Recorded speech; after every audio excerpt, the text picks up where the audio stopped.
Brad Keselowski has come by, joined us. Brad's second in points, two behind Jimmy Johnson. Got 3 to go here. Brad, you had a pretty good qualifying effort here at Texas. I believe you qualified 8th. Is that correct? 7th? Yes, sir. And so certainly we know what you're capable of. Won 5 races this year and driving that number 2 Miller Lite Dodge. Talk about your mindset. You got through Martinsville, not a real strong track for you. Posted a top 10. You're coming to a 1.5 mile racetrack where you've been pretty stout at these this year. Talk about your outlook here this weekend at Texas Motor Speedway. Sure. Well, like you said, here we are in the stretch run, I guess you would say, the last 3 races or last basically third of the chase, and it's been a great run. I feel like we're in a strong position to control our own destiny as far as the chase is concerned and having a shot at winning it. And that's really about all you can ask. Certainly you'd like to have a big lead, but that's not very realistic when you're racing the best and competing against the best in any sport. So, I'm happy with our position and happy with my car this weekend and just feeling pretty good about everything. Very good. Thank you, Brad. We'll take questions. We'll start over here with Jerry. Then we'll go to Carlos. Go ahead. Jerry Fraley, Dallas Morning News. I'm sure you've considered this, but what would it mean to you to give Roger Penske a Cup championship? Wow, the first one, man. Yeah, I mean, I have thought about it a lot, and it's an answer that's really not very easy to give in this form. To anyone that asks me that question, whether it's a fan or a media member, I just want to grab them and go in a time machine and run them through the course of events, because I don't think I can explain it in words what it means. I think I can explain it in experiences and things of that nature. From my grandfather and his start in the sport to my father and his struggles along the way, and then obviously my car owner, Roger Penske, and everything that he's done to not have a championship.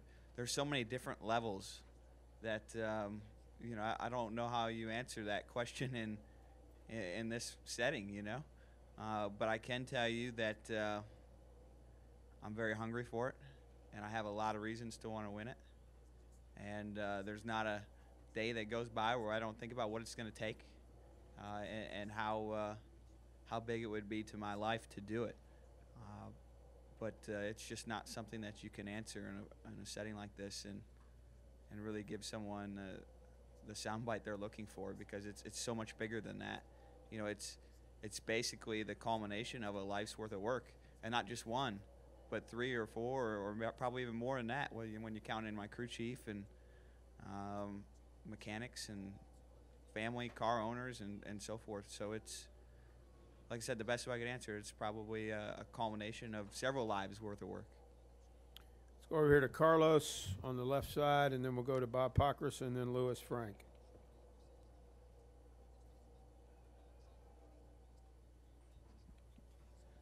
Hey, Brad. Carlos Mendez, Fort Worth Star-Telegram. Hey, Junior was in here earlier talking about your chances, and he said, but, relax, he's young. He's got several more chances. Do you think it's okay to think like that?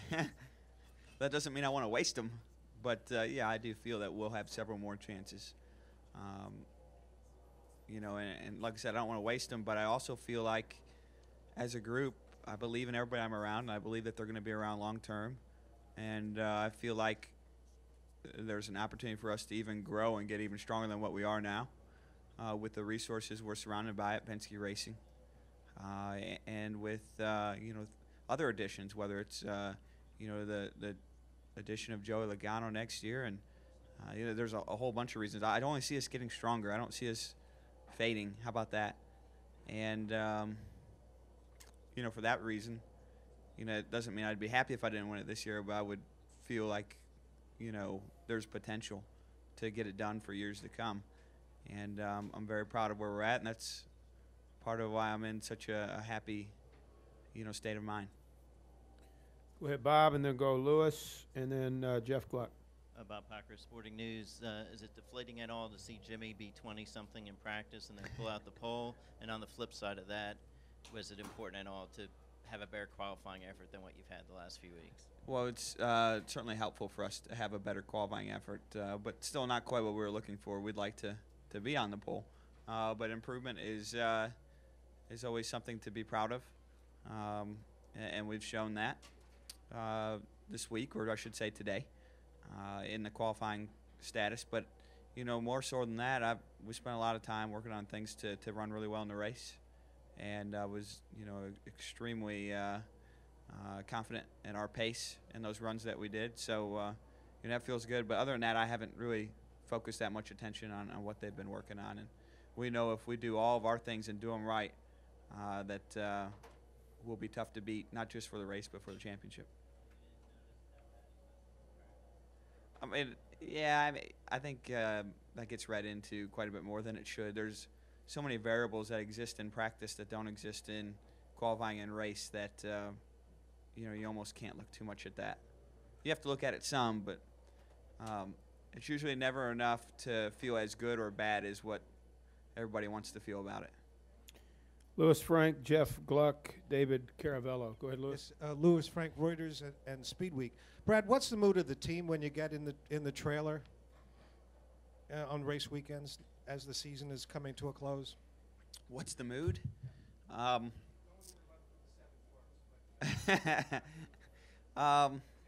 You mean state of mind? Is that what you're trying to say? Well, I think that based off of last weekend's run and the course of events over the last 16, 17 races, there's naturally that little bit of, we're race 34, 35 in the year, whatever it is, and some guys are tired and, ready for the season to be over. And then there's some guys that are just, proud of what we've done and just want to see it come to the strong close that we feel like we're capable of. So I think that, each and every person's different in how they react to it. I think last week was a big shot in the arm because, I sensed a few guys that were a little bit demoralized after qualifying, and then to have the effort that we did in the race, I think that confidence of knowing that we can overcome almost any obstacle has shown in the mindset of everybody that we have on the team to where they feel pretty good. Jeff Gluck, David Caravello, Woody Kane. Jeff Gluck from SBNation.com. I'm kind of wondering about the increased spotlight that's on you. Obviously, you tweeted me. It was probably you, wasn't it? No, not yet. No, I should probably mute my phone. Obviously, you've been in the spotlight a lot, and Daytona this year you were in it. But you come here and you're on posters and you see yourself all over the place. I'm sure you watch college football games and they're talking about you in the chase. And I mean, what's it like for you? Can you sense more attention? Does it get into your circle at all? How do you deal with it? Well, I thought the college football part was really cool, Jeff. When you see it inside of your own walls, is it just really, I don't know, I've become immune to that over time. And the track's kind of our own walls, our own hangout. And you just kind of glaze over it and don't really see it. But when you get recognition outside of the sport, I think that's when it really starts to sink in. But I haven't spent a lot of time focusing on it, that's for sure. I enjoy it when we do get recognition, not just myself, but the sport in general, outside of our own walls. And, the chase certainly does that. So I think that's great. And I'm proud of the position that we're in personally as a team to receive those. But I also know that, you can easily be distracted by those things and not remember the task at hand. And there's still a large task at hand. And our ultimate goal is, or at least I know my ultimate goal, and I feel like most everybody on my team shares the same one, and that is not necessarily to be the most recognized, racers, but to be the best that we can be and to live up to our potential. And I think it's that drive and that focus that we have as a group that keeps us from, perhaps losing focus on those things. David Caravello, Woody Kane, Nate Ryan, and we'll end with Marty Smith. Go ahead, David. David Caravello, NASCAR.com. Brad, Jimmy was kind of an established guy by the time you broke into this, and you were under that Hendrick umbrella for a little bit. Do you have any memory of meeting him, and did you guys develop any sort of relationship outside of the on-track competition? Yeah, I absolutely. I remember when I met Jimmy. He was doing I think a 2 or 3 race stint at Junior Motorsports when I was just getting started over there. And, I remember him coming in and sitting in the cars and doing all those things. And I think we ran our first race together as teammates in Charlotte. I can't remember. I think it was Charlotte. And I remember getting out of the car because it had rained. And I walked over to him for advice because he was outrunning me. And, Charlotte has always been Jimmy's best track. And I just told him, man, I can't hold on to this thing. My car is driving, just all over the racetrack, and I feel like I'm going to spin out any lap. And he told me, well, man, just slow down and take it easy. You do what you got to do. Make sure you finish the race. I said, man, that's good. He's right. I probably just need to, slow it down. And if I can't finish 10th, finish 15th, whatever, but don't wreck this car. And we went back green. And there was a wreck in front of him. I slowed down. I couldn't see what it was. I came back around to the next lap, and it was Jimmy. And that was my first real racing memory of him. It was him telling me to slow down and make sure you don't wreck on your own. And then that happened. So we shared a small joke or laugh about that the next time I saw him. But, certainly I have a large appreciation for some of the things he's done and obviously the championships that he's won and his approach. So, he's done a great job. But, it's time to set those things aside and go after, the task at hand, which is, essentially going to be to beat him. Woody Kane, Nate Ryan, in with Marty Smith. Go ahead, Woody, off to the right. Woody Kane and Marion. Brad, we're working on a feature on all the different victory celebrations that guys have, like Carl's flip and Tony climbing the fence and that type of thing. Was just curious about yours with the American flag and how you came up with it and the significance and meaning of it to you.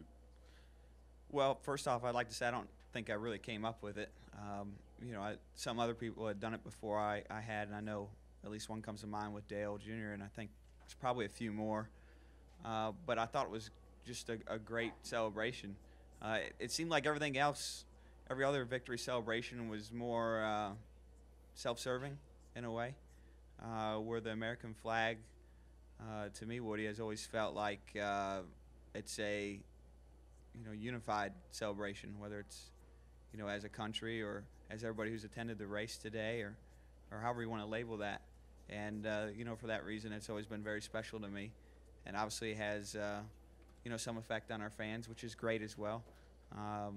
But it's a great time to send a message of, how lucky we are to get to do what we do and celebrate a great time together, whether you're a Jimmy fan, a Carl fan, a Brad fan, a Kyle fan, or a Tony fan, Dale Jr., whoever you are. We've got to do something really special on a race day, which is somewhat decadent, driving cars in circles. And we've been able to do that because of the privileges we've had. So it's my way of celebrating that with everyone else, and it's been something I've really enjoyed. Nate Ryan, in with Marty Smith. Go ahead, Nate. Nate Ryan, USA Today.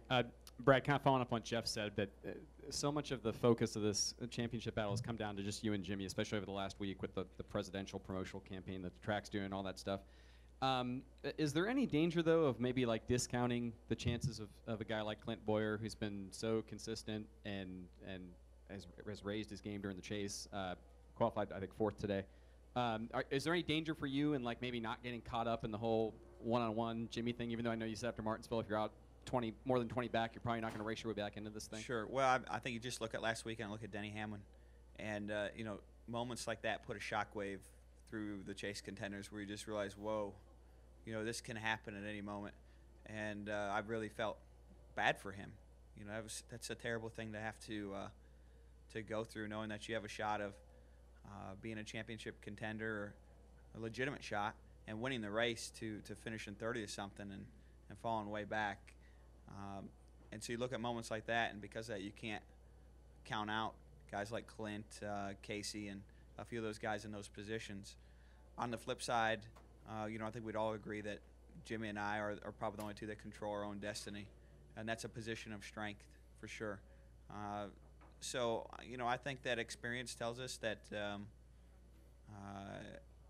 it's probably going to come down to the 2 and the 48, but, history has a way of not showing us all its cards, and it could be a little bit different.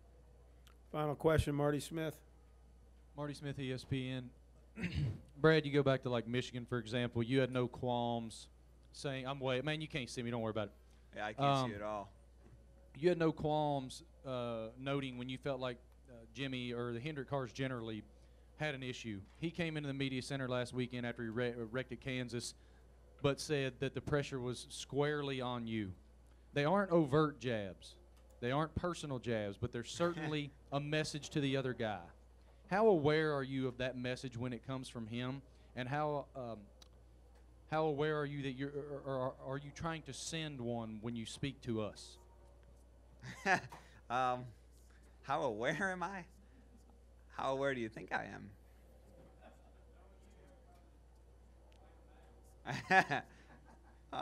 Well, I mean, I have fun with it. I mean, it's supposed to be fun.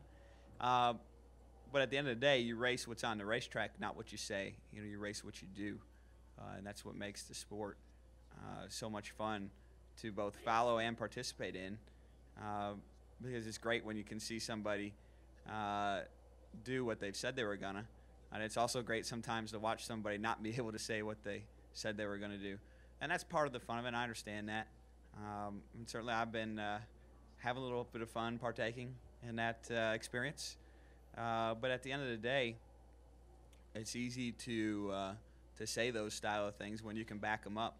And, you know, over the course of time, Jimmy has a proven track record of being able to back up anything he says with results, and he deserves respect for that. So I probably don't focus too much on those style of things from Jimmy. Maybe I should focus more on it, but I do enjoy partaking in them on my own end.